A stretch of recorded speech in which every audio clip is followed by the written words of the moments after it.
course, hosted by Brent Fox. Today is actually going to be a very special day because we are doing two for the price of one.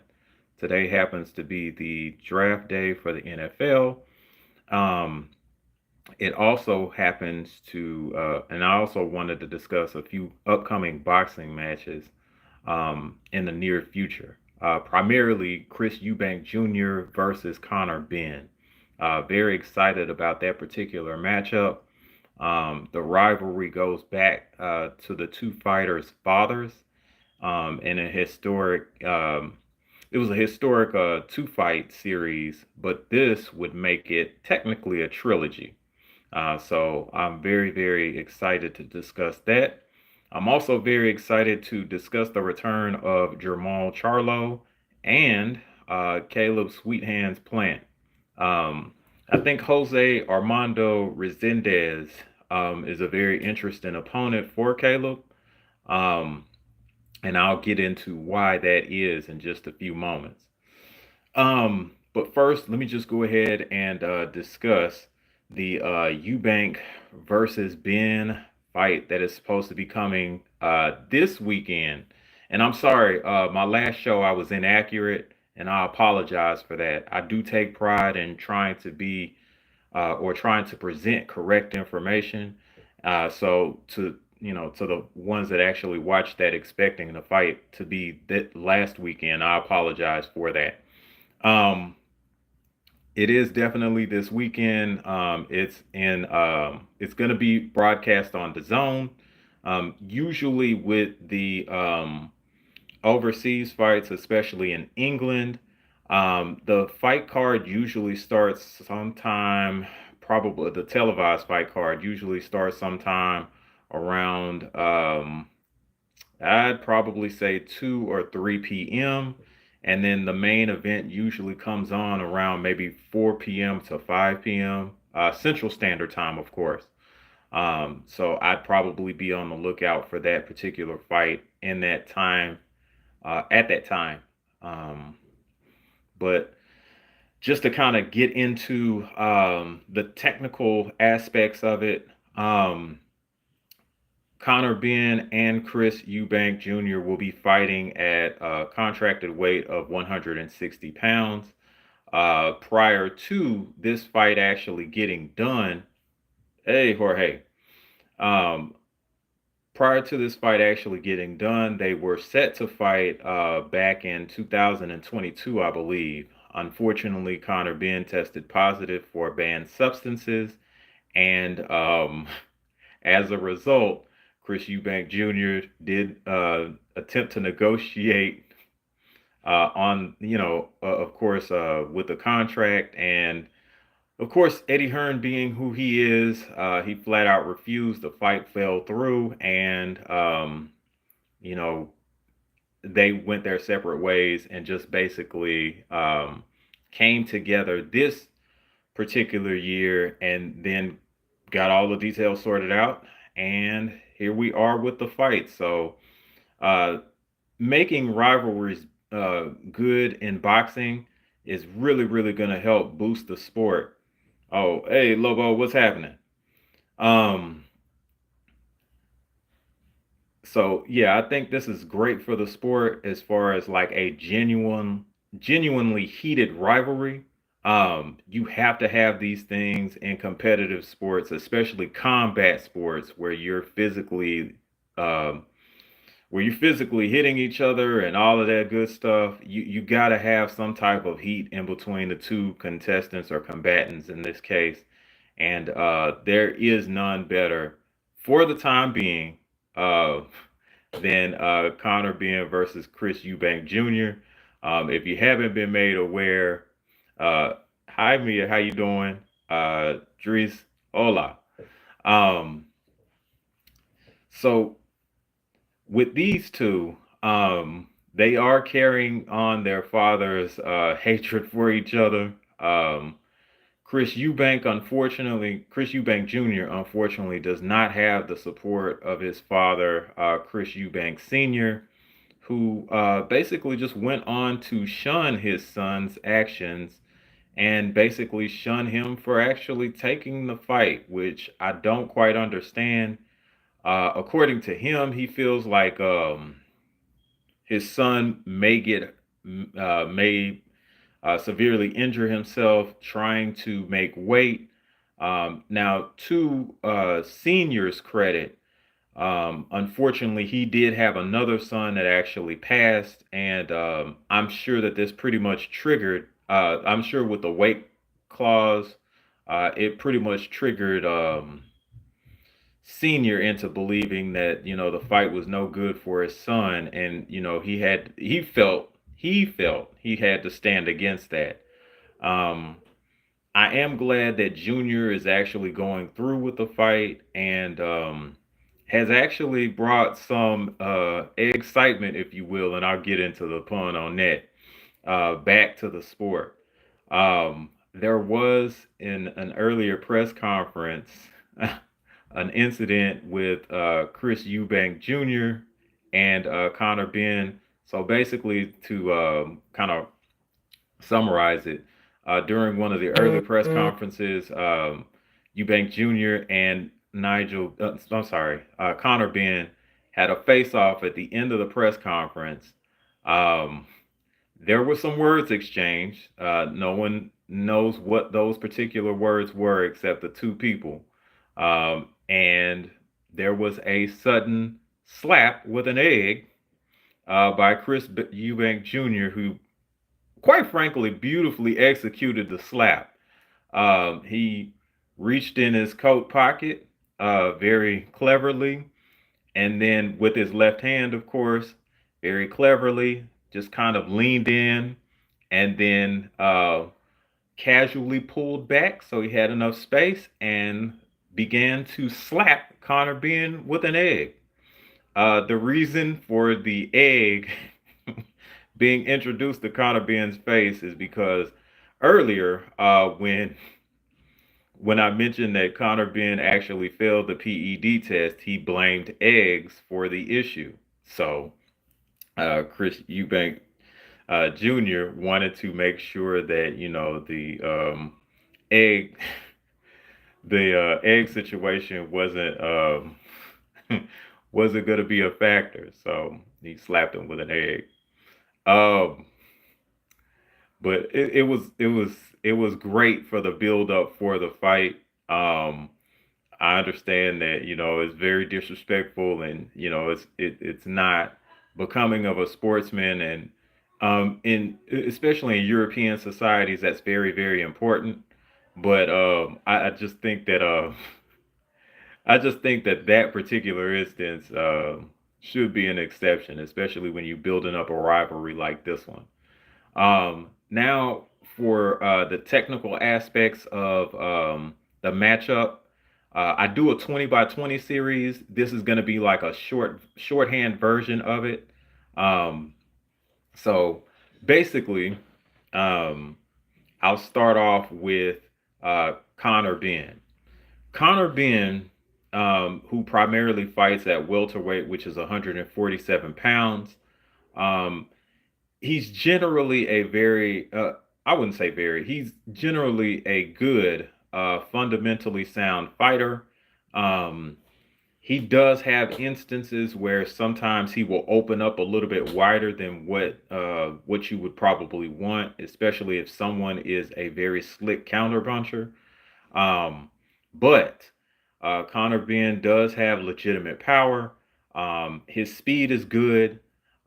His excuse me, his ring IQ is pretty good. He also his movement, that it's good. Okay, it's good, but it's just I don't think that it's I don't think that it's great, but I think that his ring movement is actually pretty good. Um, I also think that we have yet to see if um, Connor can actually take a shot from a much bigger person. Um, and that's probably gonna be a huge deal. Uh, what's up, Jared? Um, It's probably going to be a huge deal, and we need to kind of figure out whether or not Connor will be able to just kind of withstand Chris Eubanks' power, or Junior's power rather. So we'll have to see how that actually unfolds. But defensively, for the most part, Connor Ben is actually responsible. There are instances where he, much like Tank Davis, just kind of wants to see what the other guy has. I think in this matchup, that's extremely dangerous, and he should not do that. But most of the time, Connor Ben, especially in close, does a very good job of keeping his hands up and keeping a high guard. Um, I think that if anything, if anything, for him to be successful, as I mentioned in my previous show, he's just going to have to make sure that his fundamentals are good, especially from transitioning from offense to defense, back to defense, excuse me, because Chris Eubank Jr., of course, is a very fast, and he actually has he can actually generate a pretty good amount of power with that particular speed. So I think it's imperative that excuse me, that Connor actually remains defensively responsible and pretty much puts himself in position to where he can use maybe pivots and lateral movements to just try to escape Eubanks's flurries. Um, I just want to re-emphasize how important it is for Connor Ben to make sure that he is defensively responsible. I think that if he just puts in maybe a basic and sometimes and in most cases very predictable fight plan to where you're jabbing your way in. Once you work your way into once you work your way into Eubanks's body frame, you would be able to land some pretty good body shots early on. Um, if you are able to do that, then be able to you may be able to kind of stand a chance as far as being as far as him actually winning the fight. If he is not able to get inside of Chris Eubank Jr. because there is a size and reach difference. If he's not able to get inside of him, then I'm afraid that he's probably not going to win that fight. Or worse yet, he may actually either be counted out or TKO. It is that important for him to be able to just kind of work his way inside, um, and then work on Chris Eubanks' body early on. If he fails to do that, it is going to be either a long night or a very short one. Um, I think that if Connor actually is able to throw um, uppercuts inside, especially to the body early on, hitting Eubanks Jr. in a solar plexus, or possibly, or if he's able to maybe even hit him in his rib cage with a few short hooks, then that betters the chance of him actually being able to be successful. Again, if he is not able to get inside, and I'm saying Connor Ben is not able to get inside, then it is going to be trouble. Um, for Chris Eubank Jr., I believe he basically has all the physical talents, and he also has a tremendous skill set in ring to actually ward off Connor Ben. Now, I'm not saying that this would be an easy fight for Chris Eubank Jr., but I believe that he can actually make it easy on himself. I think the if he fights him like he fought Liam Smith the second fight, um, then yeah, I don't really see Connor Ben being able to withstand that. Chris Eubank has an array of physical talents, which is, of course, his strength, his speed. He does actually have pretty good agility. He moves around the ring pretty well. Um, and then, of course, he does have skill sets like being able to measure someone properly for a devastating right hand. He is able to kind of decipher people's movements and being able to time them pretty well when he's focused. Let me go ahead and make sure that I do the disclaimer for that. When he is focused, he is able to time people pretty well and use his physical talents to actually dominate them and then defeat them that way. Now, there are instances where he has had mental lapses, especially against opponents like George Groves, who I still think to this day he had no business losing to. I just don't think that he was actually focused. I believe that Chris Eubank Jr. was attempting uh, to to actually put on a show and try to KO George Groves rather than focus on what he was supposed to be doing, which is just basically outpointing him. And if the knockout came at that point, then he can take the knockout rather than just try to go in, bulldoze over George Groves, and then that not work out, and then you have no plan, and it's very apparent that you have no plan, and then you look horrible, to be quite honest. I don't think that that's actually going to happen. I think that Eubank Jr. being the naturally bigger man um, is going to really serve him well in this particular matchup. I also think that, of course, with his power and his speed, it is going to be a tough sell for me, at least individually, to give Connor Ben a more than 40% chance of winning.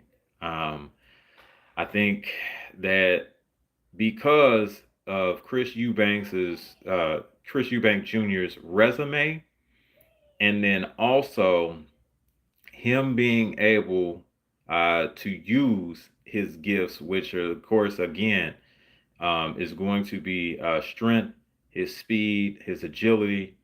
Um, I think that being able to use those on a smaller man that may be good, but he's not as good as you at your size, is probably going to be very apparent in this particular matchup. Nonetheless, I'm still excited about it. I think that it'll still be a good fight as long as it lasts. And having said that, I do have Chris Eubank Jr. Winning by stoppage. I don't think that he flat out knocks out Conor Ben, but I do think that the referee will call a halt to the fight. I'm thinking more or less like the sixth or seventh round TKO, but I just think that the skills and physical talents that Chris Eubank Jr. has over Conor Ben may be overwhelming. If he is focused, okay, I believe that um, he will actually shut down Conor Ben. As far as that particular, as far as the fight actually goes. Now, I have been wrong before, and I have been dead wrong before about quite a few fights, to be quite honest with you. I am just kind of looking at the statistical matchup on paper. I'm looking at their skill sets. I'm looking at things that I saw from film, like their tendencies, them being what they can actually execute well, what they may not execute well. Um, so I'm just looking at this from like a video, and I'm looking at this from the tape perspective, and then also a statistical perspective as well. And again, I could be proven wrong. Um, Conor Ben could show up work and then really work over Chris Eubank Jr. If he is, overconfident. But nonetheless, I do look forward to watching that particular matchup on the zone on Saturday, April 26th. And I think again that fight usually comes on probably around mid afternoon, which is probably going to wind up being 2 to 3. That's when the main card may start. And then the main event usually goes on probably 4 p.m. to 5 p.m. Central Standard Time.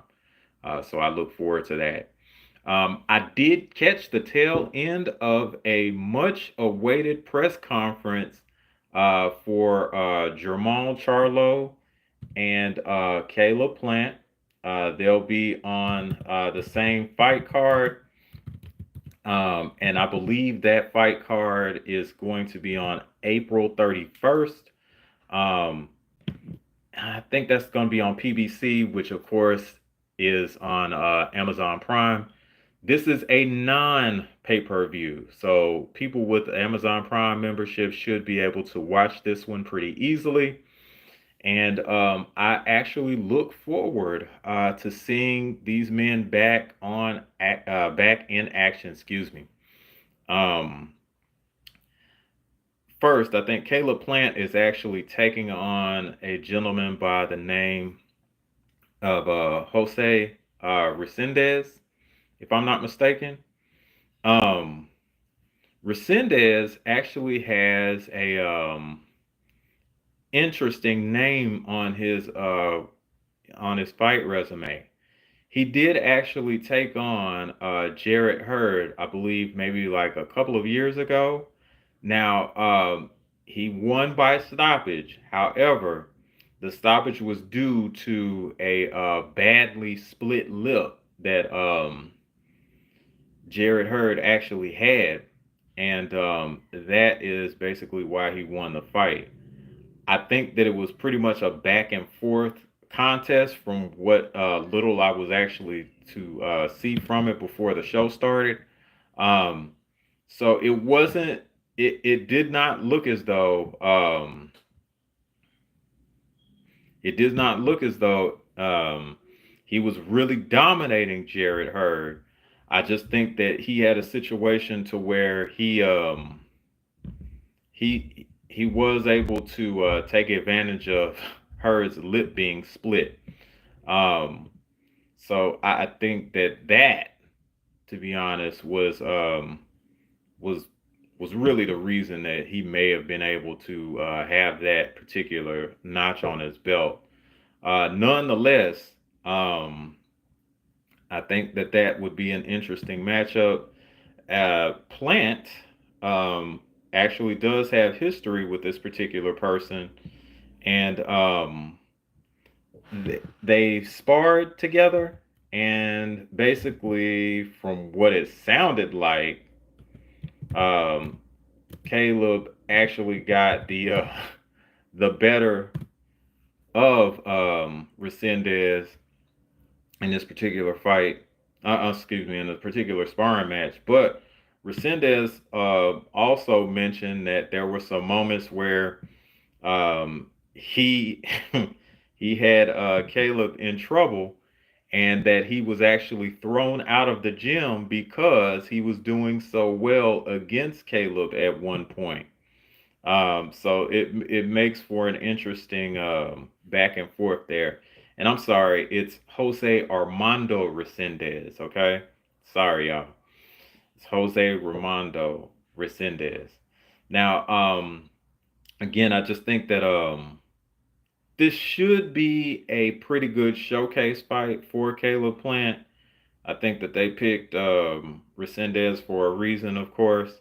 Now, Caleb Plant is actually steadfast and determined to make sure that he stays focused on Jose Armando Resendez to make sure that he doesn't lose sight of what the actual mission is, which I definitely appreciate as a boxing fan. I think that he should be able to outmaneuver Resendez. Resendez has good feet, but for whatever reason, it just I don't know. Yeah, I think that if you're actually a boxer that can actually that's actually fluid and that can move around, you could probably confuse or frustrate him. Jarrett Hurd is someone that can actually that actually just comes forward and just just it's pretty much balls to the wall as far as fighting. I think it's completely different. Well, I know it's completely different with someone like Caleb Plant, who's able to use his ring intelligence, his agility, his speed, um, to just try to to just try to outduel his opponent. Um, I don't, for whatever reason, I don't think that he's going to knock. Well, let me take that back. He could knock out Resendez. I just don't see it. I think that there's a possibility of a TKO, um, to where Resendez can't respond to the attacks that Caleb Plant um, is actually placing on him. But yeah, for whatever reason, I just don't see Caleb Plant like really physically dominating Resendez, but I do see him being able to outmaneuver, frustrate, and then maybe in some cases actually outwit Resendez. And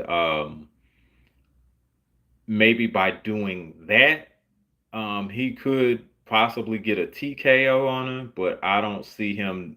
I don't see him doing what he did to Andre Durrell on that Deontay Wilder undercard. Uh, I I mean, I've been wrong. I have been wrong before, but I just think that he may win by a very one-sided unanimous decision. I think probably the best Resendez may do is maybe like an 8 to well, yeah, he'd probably get 4 rounds to maybe Caleb's 8 or something of that nature. I just do not see Resendez being able to physically keep up with Caleb Plant. I think that because I think again, just because Resendez's feet doesn't quite match up well with Caleb's. I think that that's probably going to be the story of the fight. I don't think that he could keep up with him. Um, Now, as far as Jermall Charlo goes, let me go back here and take a look. I know that he was actually fighting gentleman. I think his name was Thomas Lamanna or something like that. Hang on just a sec. Alrighty. Okay. So this particular gentleman is Thomas Lamanna or Lamanna. Um, I do not know much about this particular gentleman from BoxRec. Shout out to BoxRec.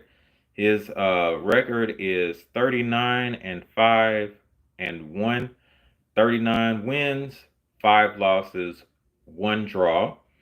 Now, 3 of those particular 5 losses that he actually have, he has been knocked out. Um, Out of the 39 wins that he actually had, 18 of those were KOs. I think that's respectable. Um,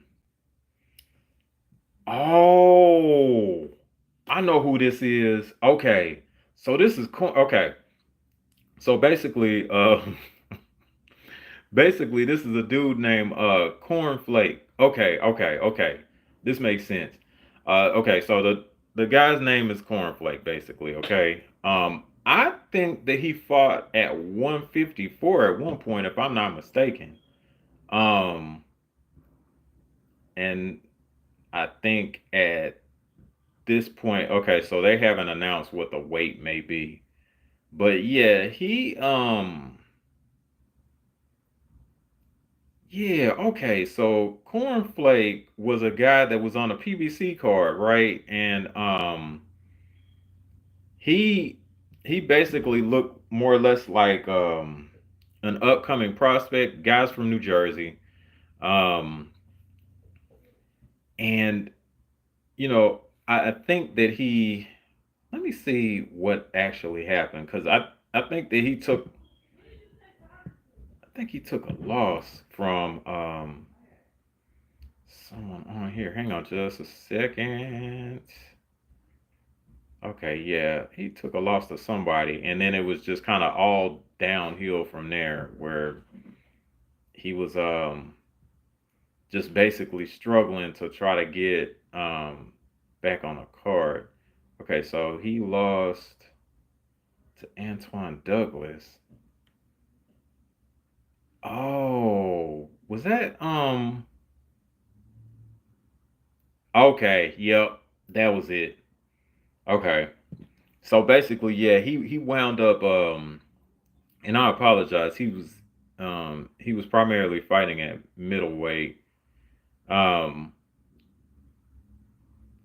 yeah, he wound up losing to a guy named Antoine Douglas. That's what it was. And yeah, it kind of got bad after that. Like he was able to pick up like some he was able to pick up like some undercard fights that weren't televised, and then he just kind of worked his way back up. Um and then okay, he wound up fighting Jorge Cota. Um and yeah, that was at junior middleweight, which is 154.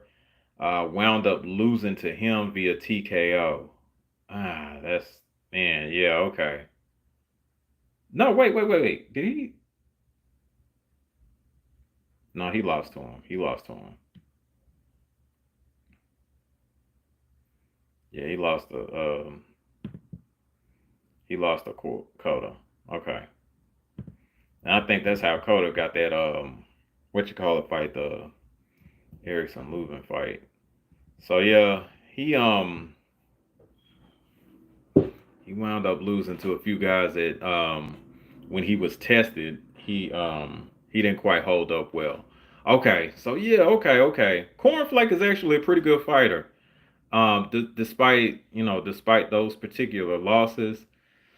Now, having said that, um, if Jermall Charlo, whom I'm excited to see back in the ring, and Jermall is the bigger Charlo. He primarily fought at 160. Now he's at 168. Um, I think a focused Jermall Charlo. Um, and I'm not sure. Like he's been out for quite some time. Like I know that he fought David Benavidez' brother, Jose Benavidez. I keep thinking about that Creed movie. He fought Jose Benavidez, but how long ago was that? Um, okay, yeah, he fought him back in 2023. So yeah. Okay, so we definitely need to make sure that he is he is back focused and in working order. That is yeah. Even though it's even though it only looks like he's probably been out maybe what okay a year and some change because he fought him back in November of 2023. So yeah, he it was a year and some change ago. Um, but he still needs and honestly, that's a year and a half ago to be honest, because it's April now. Um, so yeah, he really needs to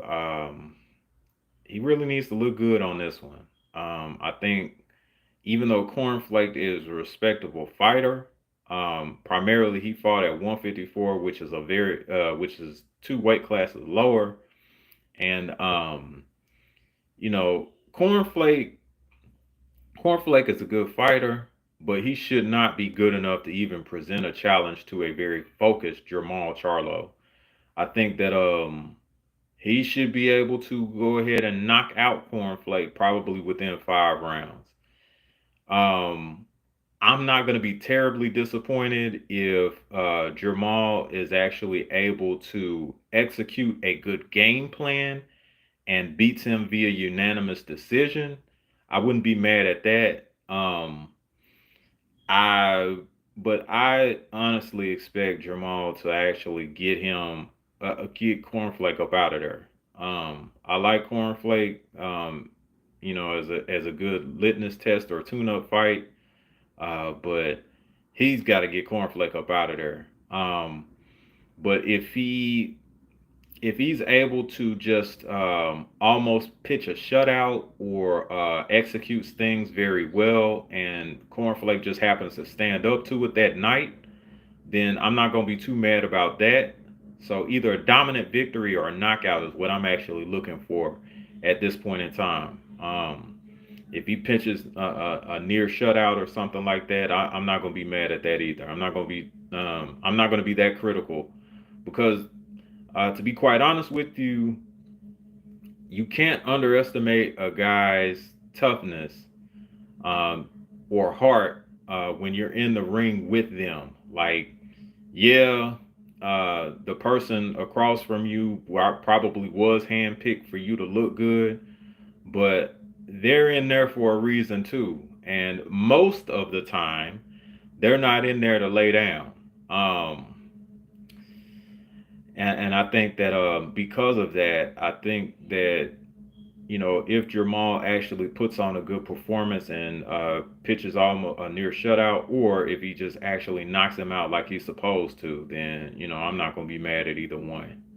Um, I do look for Charlo to actually display his jab again. I think it's important to make sure that you have good rhythm and good timing with that particular jab because it builds up to everything else.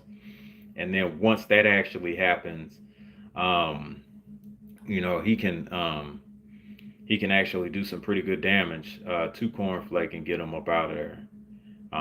So I would love to see Jamal Charlo back in action and be able to masterfully masterfully perform. Oh my goodness, it's a real struggle, ain't it? Masterfully perform and get Cornflake up out of there. But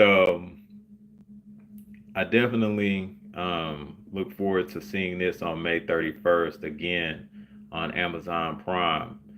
Um, to just kind of wrap things up on the boxing side, there is going to be another card which I will not be covering for Ryan Garcia being the headliner against Rolly Romero. There is also a fight between Teofimo Lopez and Arnold Barboza Jr. And Devin Haney will be taking on what's my man? Oh my goodness, Jose Ramirez. I'm so sorry. This former 140-pound unified champion, who ironically I am a fan of, Jose Ramirez. Not too well. A few years back, he fought down here in Arlington versus one of my guys, um, former 140-pound champion. Oh man, what? I'm losing track of my own guys. What is Mo's last name? Dang. Oh, man, what is wrong with me, man? Y'all just bear with me, man. What is Mighty Mo's last name?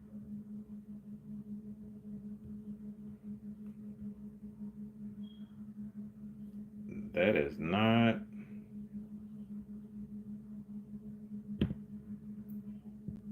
Mighty Mo Hooker. Mighty Mo Hooker. I'm sorry, Maurice Hooker. Um. So yeah, he had a fight with Maurice Hooker not too a few years back in UT Arlington Stadium, and unfortunately, Mighty Mo Hooker got knocked out. It was a very, very back and forth and heated and contested fight, but Jose just got the best of him, to be quite honest with you. He caught him with a series of punches, and the effects of those particular punches were undeniable, and it made the referee call a halt to the fight. So him versus Devin Haney, that is not a that's not a fight that you want to basically sleep on. I think that Devin has his work cut out for him. Um, Devin definitely has his work cut out for him. Jose also has a very good left hook, obviously. And supposedly that is what is going to try to help him get ready for a rematch with Ryan Garcia.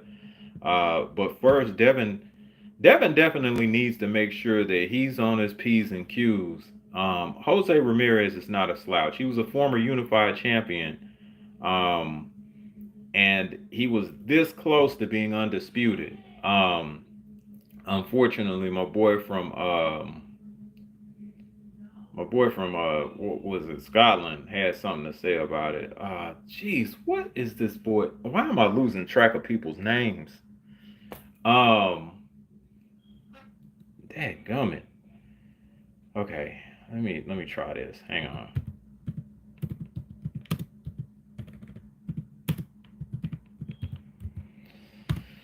Oh my goodness.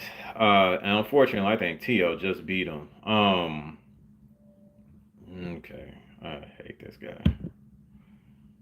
Oh boy.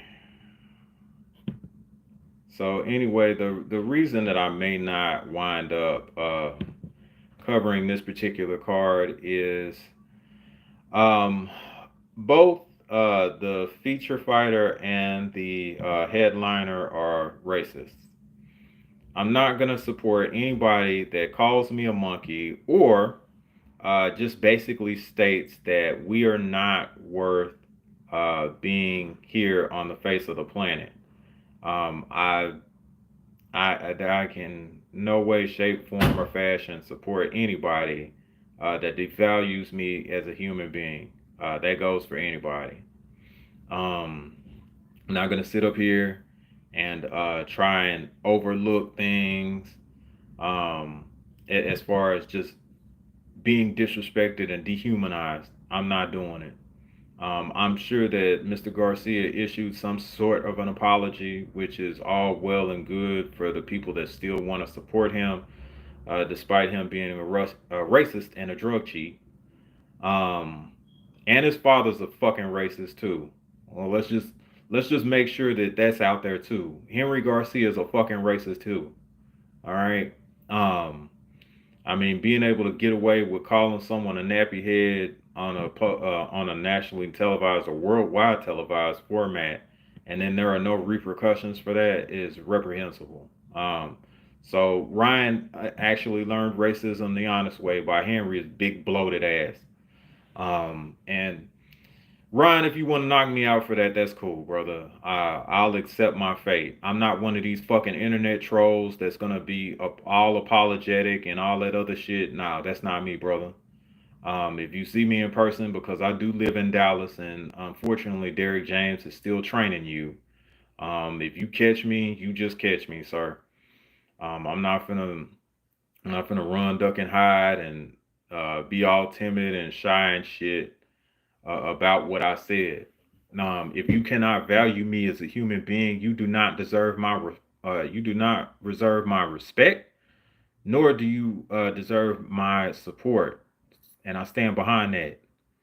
Um, there's just no motherfucking way that you all can be that disrespectful to other human beings and expect me to still support you. It's just not fucking happening. And I mean that shit. And as far as Teofimo Lopez, I've never met this man in person, but what his actions are, I can't get behind that either. You blatantly calling black people monkeys and then offering them bananas and thinking that shit is funny, that's reprehensible. I also saw that your father got his ass whooped um, by using the N word because he got frustrated that you got your ass whooped in a sparring session.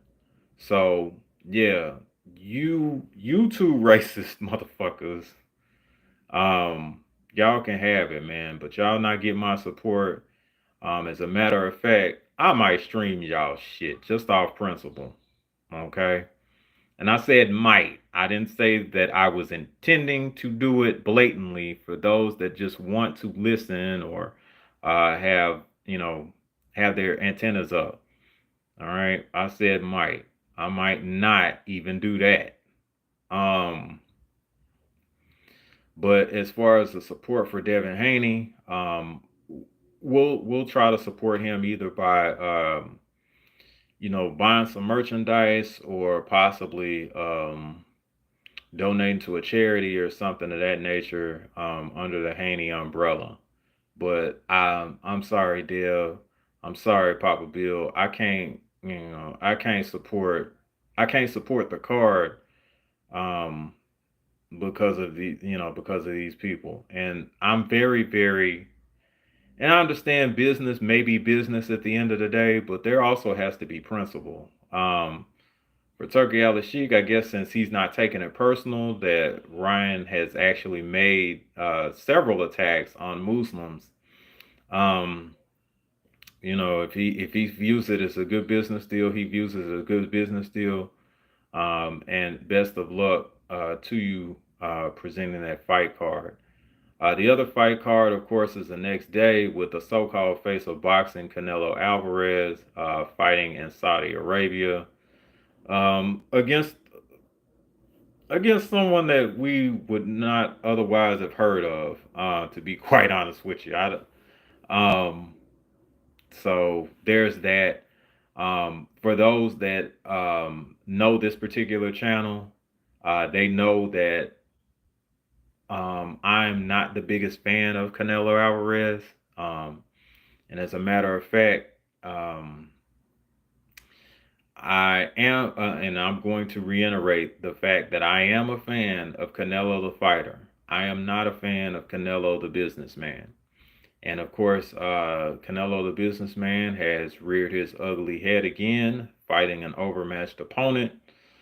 And I definitely am not going to stand behind that unless he wants to challenge himself once again. And that doesn't mean, oh, yeah, I'm going to fight Edward Berlanga or somebody like that to show y'all, that I'm not afraid. Until you fight someone like David Benavidez, I don't know if you're gonna get that respect back. Um, and I will say this, just to kind of wrap up the show.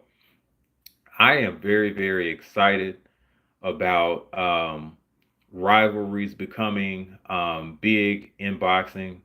I think that the rivalry between the Eubanks and Ben's family is very good for boxing. I also think that the rivalry between Caleb Plant and Jermall Charlo is also going to be very good for boxing. Um, Now, for those that don't know, this rivalry began during the fight week of Earl Spence versus Bud Crawford. There was a confrontation backstage basically, with Jermall, uh, with Jermall getting okay, with Jermall getting the shit slapped out of him by Caleb Plant. Now, according to Caleb, Jamal was acting very strange, grabbed Caleb's beard, tugged on it, and basically called him out of his name. Caleb then appropriately responded by slapping the shit out of him, and that went viral. Um, People were saying that, if Maul is such a tough guy, he should have got his lick back then and there, and you know, um, you know, that this would be a great fight, things of that nature, and it should be, as long as both men are kind of able to do what they're supposed to do on this May 31st card. then I think that the table will definitely be set for those two to fight, and I cannot wait. So, with that being said, we are making rivalries great again in boxing, which is wonderful. And I can't wait to see what unfolds these next few months as far as these fights go. This is another edition of It's Just Me, hosted by Brent Fox. Please check out my brother's Coach 67 Sports TV that has a plethora of entertainment options for all of his viewers and subscribers, and those that are curious alike. He has the best content for the Southern University. Um, so please, by all means, just go ahead and check that out. Also, my brother Jared O11 Green has shows like A Black Man's Perspective, which is a very groundbreaking show. And I would recommend that to anyone of any race to just go check that out. Um, Last week they had a very powerful show about the dynamic between black men and black women. I think that is very much worth a watch. So please go check that out. Usually his shows broadcast Saturday mornings around 10 a.m. As far as a black man perspective. He also has a great show called The Southern Baller Show that comes on Sundays, 3:30 p.m. Central Standard Time on YouTube as well, or all social media platforms. Please check that out. Uh, his the takes on there are entertaining to say the very least, and it is a great show. If you're a fan of the throwback show, what was that? Best Damn Sports Show, then you'll love the Southern Baller Show. You'll definitely love it. Um, and then with our founder, 78 Sports TV, he has definitely a plethora of entertainment options for you. Usually his shows air around 10 a.m. Central Standard Time weekdays. This again has been another edition of It's Just Me, hosted by Brent Fox. Thank you all so much for tuning in. I'll holla at you.